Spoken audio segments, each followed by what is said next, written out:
Today's video is perfect for you kung gusto mong kumita habang nasa bahay, mahilig kang mag-recommend ng product sa friends mo, or you're already posting online pero hindi mo alam na pwede ka palang kumita sa ginagawa mo. Hi everyone! I'm Emmy Grace, your homeschooling mompreneur na kumikita habang nasa bahay, and welcome back to Graceful Homeschooling.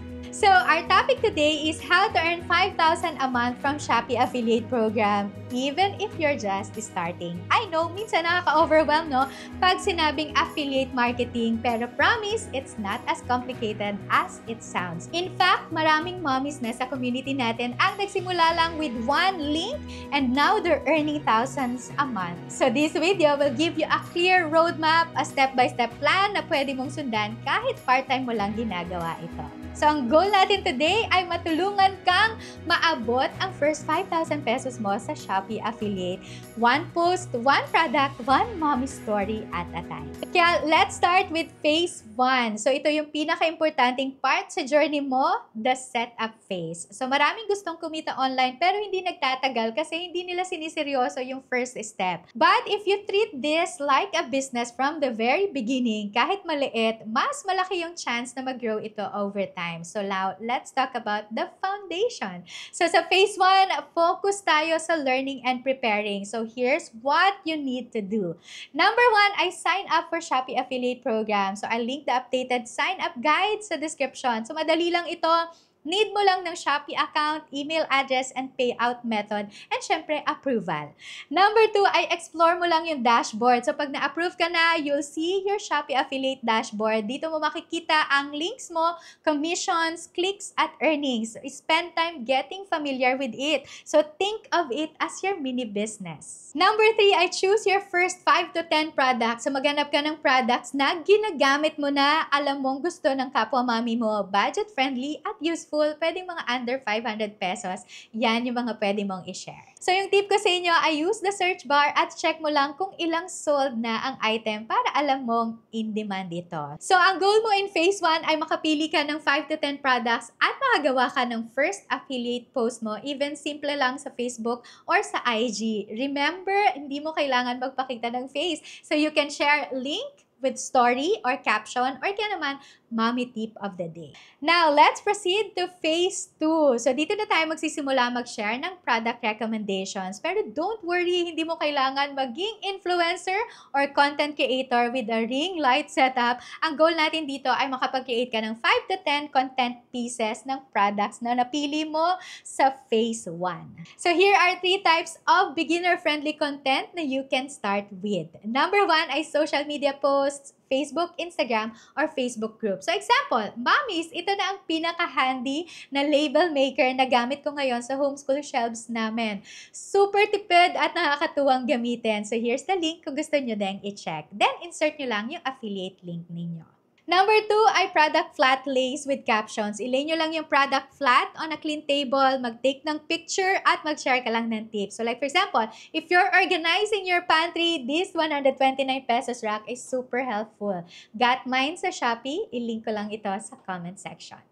Number 3 ay short video clips or reels. Pero optional lang ito. Pwedeng 10 to 20 seconds. No need to talk on the camera. So example, mga time lapses ng product mo or pag-unbox mo ng product, pwede na yan. And then lagay mo lang link in the comment section.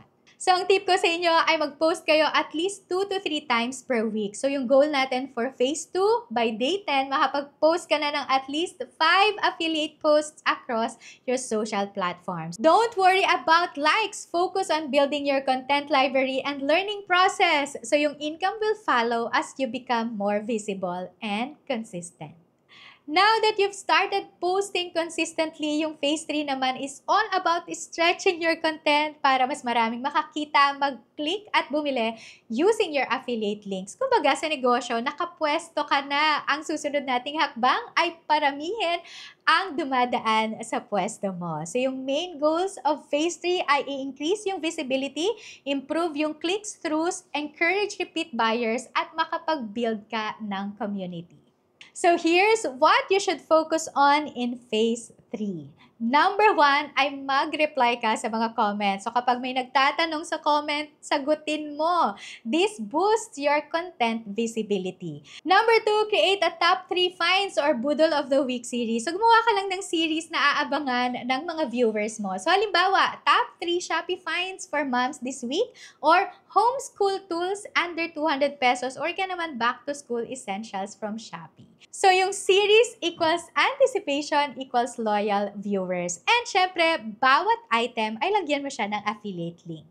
Number 3 ay track what's working. Check mo lang yung affiliate dashboard or Shopee conversion report. So ano bang mga hahanapin mo dito? Alin ang may pinakamaraming clicks? Alin ang may sales? Anong type of video content ang may mataas na performance? Gamitin mo lang yung data na to para makapag-create ka ng mas maraming content na kagaya ng mga content na merong mataas na conversion. So, by the end of day 20, ang goal natin is not just to earn, but finally to see patterns in our content and audience response. So, from here, it's easier to scale kasi alam mo na what to say, how to say it, and where to post it. Now, I'd like to congratulate you if you've made it this far. So, hindi ka na beginner, isa ka ng growing affiliate content creator. We will now proceed to phase 4. So, yung phase 4 naman is where we shift from just posting to building a system. So, gagawin nating repeatable and sustainable ang kita mo so you can earn kahit busy ka homeschooling, doing chores, or meron kang me time. So, yung main goals natin of phase 4 ay streamline natin yung workflow mo, mag-focus ka sa content that converts, build trust and repeat buyers, and start earning consistently. Now, ano ba yung ginagawa dito sa phase na to? So, number 1 ay i-check mo lang yung affiliate dashboard mo and then magkaroon ka ng review. Ano ba yung top 3 most click products, videos na merong most conversions at highest commission per product. Now, from this data, itanong mo ngayon, ano ang trending na bumibenta? Anong klaseng video ang maraming clicks? Anong CTA ang nag-work? What gets measured, gets managed. Para pag alam mo na kung anong gumagana, uulitin mo lang ito. Number 2 ay build a mini community. So, invite mo lang yung mga nag-comment sa'yo to follow you for more mom finds. Now, what day 30 looks like for you? So, nakapag-post ka na ng at least 10 affiliate videos, nakapag-earn ka na ng first 100 to 5,000 pesos mo, nakapag-build ka na ng system of consistent posting, na-discover mo kung ano yung mga contents na nagwo-work, at napatunayan mo na kaya mo palang kumita habang nasa bahay.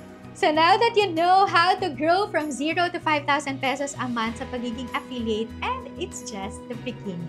So comment below, affiliate mom, ready kung gusto mo ng free content ng mga pagiging affiliate. Now, if you're ready to take it further and turn this into a real business, check out my full course, Papers to Profits. This is a full guide for moms who want to build income from home. So yung link nito ay nasa description box. And like this video, share it to your mommy friends, and don't forget to subscribe and tap that bell button para updated ka sa next episodes. Thank you so much for joining me, and I hope that I'll see you again on my next one. God bless everyone, and I will see you around. Bye!